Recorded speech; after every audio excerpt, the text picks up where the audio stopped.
इधर नोवा नाम का लिक्विड बनाया हुआ है, केवीके है ना सीरीज में, और यूएसए मिलता है लिक्विड, उसमें सब आपको बोल रहे हैं ना वो मल्टीमीडिया सिस्टम से मिल जाते हैं हाइड्रोजन प्रोग्राम।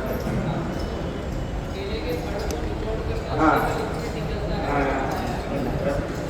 नोवा नाम है नोवा, और बाटू लिखते हैं, बाटू पूरा करके उसका गान बना रही है उसकी वो निकालने का मोटे ज्यादा तरीके से।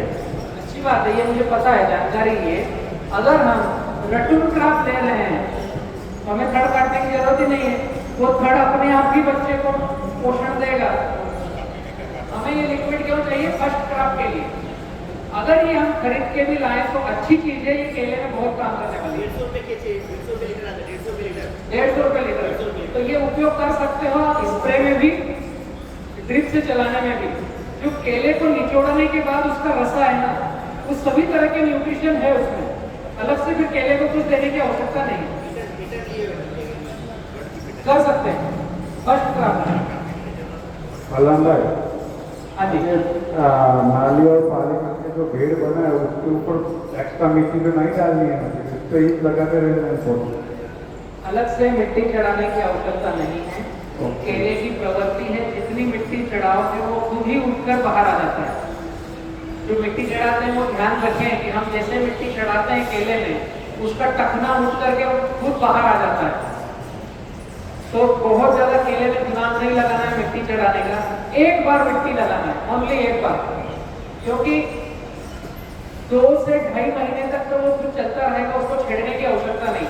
तीसरे से चौथे महीने के बीच में उसकी जड़ों से रूट हमें निकलवानी है, उसके टखने से जड़ें निकलवानी है। तो एक बार हाथ से मिट्टी लगवा दो, बहुत ज्यादा ट्रैक्टर की भी आवश्यकता नहीं है। जो लेबर है जो 70-30 फार्मिंग कर रहे हैं उसमें बीच में कल्टीवेशन करो, और जो मिट्टी आती है उससे हाथ से एक बार लगवा दो। इसके अलावा केले में मिट्टी लगाने की आवश्यकता नहीं है। वो अंधेरे में उस टखना ढकेगा तो वहां से रूट फेंकेगा और पौधा भोजन अच्छे से उठाएगा। सर हमारे यहाँ यूजुअली मैंने जैसे बताया फ्लड की वजह से हम लोगों को क्रॉप साइकिल मार्च अप्रैल में प्लांटिंग ले जाना पड़ रहा है, क्योंकि यूजुअली जैसे जुलाई अगस्त बेस्ट मंथ है प्लांटेशन के लिए, लेकिन हमारे एरिया में यूजुअली यहाँ पर जितने भी बाढ़ के प्रॉब्लम की वजह से वहाँ पर इतनी प्रॉफिट नहीं हो रही है।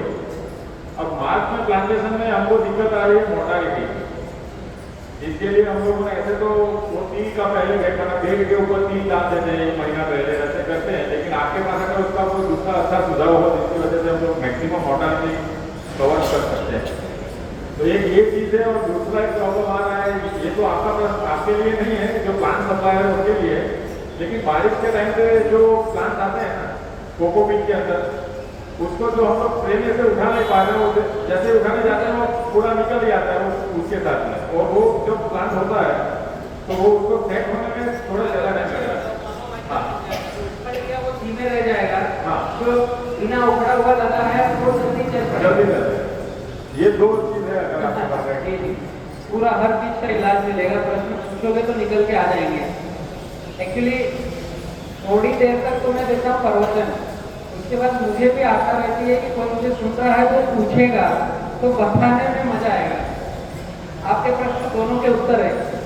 गर्मी में हम जब प्लांटेशन करते हैं, पहले उसका बताता हूँ, तो हमें क्लाइमेट कंट्रोल मैनेजमेंट पर जाना पड़ेगा। गर्मी के प्लांटेशन पर हमें 365 दिन केला लगाना चाहिए, ताकि 365 दिन व्यापारी यहाँ पर रहे। मैक्सिमम हमारे यहाँ पर केला जो लग रहा है वो जून जुलाई में ही लग रहा है, तो व्यापारी जून जुलाई में मेहमान कलाकार के तौर पर आते हैं, तो बाकी रटून लेने के लिए मार्च अप्रैल में बहुत कम व्यापारी आते हैं, तो हमें ढूंढना पड़ता है। अगर आप 365 दिन केला लगाओगे इस क्षेत्र में, तो नया माल लेने के व्यापारी 365 दिन रहेंगे, तो आपका बिल जो मार्च अप्रैल में आएगा वो भी कट के बिक जाएगा। अब मार्च अप्रैल में प्लांटेशन क्या करें और कैसे करें, इसके लिए क्लाइमेट कंट्रोल जोन बनता है। हमें मार्च में केला लगाना है तो हमें जनवरी में बाउंड्री पर गन्ना घास लगाना है। जो खेत है हमारा, खेत की बाउंड्री पर जनवरी में ही गन्ना घास लगानी है। अभी खेत का क्लाइमेट कंट्रोल करना पड़ेगा, जो कि जून जुलाई में जो हम प्लांटेशन करे वैसा उत्पादन हमें मिल जाए मार्च अप्रैल का, मई के प्लांटेशन का 365 दिन का। अभी यहाँ पर जो हमने लाइनें डाली है, इस लाइनों में जहां हमारा केला आएगा, केले का मार्किंग हमने किया, उससे 1.5 फीट दूरी पर एल बनाना है, उल्टा सनहेम लगाना है। पौधे का जो मार्किंग है उससे 1.5 फीट लेफ्ट, 1.5 फीट राइट में ये बनेगा पश्चिम दिशा और दक्षिण दिशा में। ये दिशा है दक्षिण आपकी, ये दिशा है पश्चिम आपकी, तो ये एल बनेगा। हर पौधा जहां आ रहा है वहां पर सनहेम का एल बनेगा। पौधा लगाने से पहले ही आपको ये 1.5 फीट का बनेगा। इससे इसकी दूरी 1.5 फीट की है, इससे इसकी दूरी 1.5 फीट की है। ये जो एल है ये 1.5 बाई 1.5 का है, पौधे से भी 1.5 फीट है। ये हर पौधे के पास में करना है। जब सनहेम की हाइट लगभग 1 से 1.5 फीट आए, उसकी छांव में हमें पौधा लगाना है।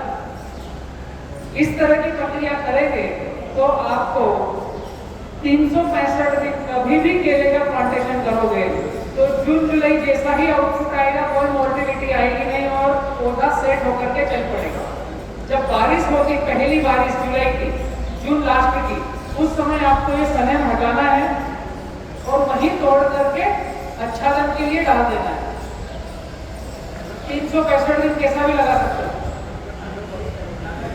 डंडा गिर जाता है। ओके, जो केले का फल गिरता है यहाँ से स्लिप होकर के, यहाँ से टूट के गिरता है, ऐसा लगता है किसी ने तोड़ दिया हो। ये 2-3 कारण से गिरता है, एक कारण नहीं रहता है। जब हम पौधा पास में लगाते हैं 5-5 फीट पे और लाइन से लाइन दूर रखते हैं, तो केले के पत्ते एक दूसरे पर ओवरलैपिंग होते हैं। जब ये कमल निकल के आता है तो ये किसी पत्ते के ऊपर आ जाता है। एक कारण इसका ये है कि ये जो केले का कमल किसी पत्ते के ऊपर आता है और जैसे जैसे वजन बढ़ाता है तो यहाँ से इसको लगता है जो, और यहाँ पत्ता इसका अटका हुआ रहता है। तो एक कारण ये है स्लिप होके गिरेगा। दूसरा कारण है कि जब हमारी फ्लावरिंग हो रही है उस दिन हमारे खेत में, उस क्षेत्र में 20 डिग्री टेम्परेचर का वेरिएशन है। रात में ठंडी है, दिन में गर्मी है। दिन के टेम्परेचर और रात के टेम्परेचर में 20 डिग्री का फर्क आ गया है। और हम जो फर्टिगेशन कर रहे हैं उसमें सल्फर और नाइट्रोजन की मात्रा शायद एक्सेस हो गई है, तो पौधा जो पुश करता है वो स्पीडली नीचे आ जाएगा, तो उस समय में हमें ये करना है, हमें जब लग रहा है कि पौधा स्पीड से नीचे आ रहा है तो हमें एक दवाई आती है लियोसिन, जो कॉटन में यूज होती है, मिर्च में यूज होती है। 1 एकड़ पे 150 ml ड्रिप से छोड़ना है। लियोसिन फ्लावरिंग आते समय लियोसिन, हाँ लियोसिन, लियोसिन 150 ml, 150 ml 1 एकड़ पे लेना है। 1 एकड़ पे 1000 पौधे का नहीं बता रहा हूँ। तो जब हमें ऐसा लग रहा है कि पौधा पत्तों से नहीं अटक कर गिर रहा, फर्टिगेशन एक्स्ट्रा हो गया, या हमारा कमल स्पीडली आ रहा है, या फिर गर्मी में फ्लावर आता है तब भी निकल जाता है, ज्यादा टेम्परेचर में फ्लावर आता है तब भी निकल जाता है, तो पौधे को थोड़ा रोकने के लिए लियोसिन देना, थोड़ा धीमे चलेगा, तो सट से फ्लावर आकर के नीचे गिरेगा नहीं। आप सभी मित्रों का बहुत बहुत धन्यवाद जो इतनी देर से मुझे सुन रहे हो और जिन्होंने मुझे बुलाया, आप लोगों तक मुझे पहुंचाया, इनका भी बहुत तहे दिल से धन्यवाद। साइंस शुगर फैक्ट्री का मनोज जी, भरत जी और पूरी टीम को थैंक यू।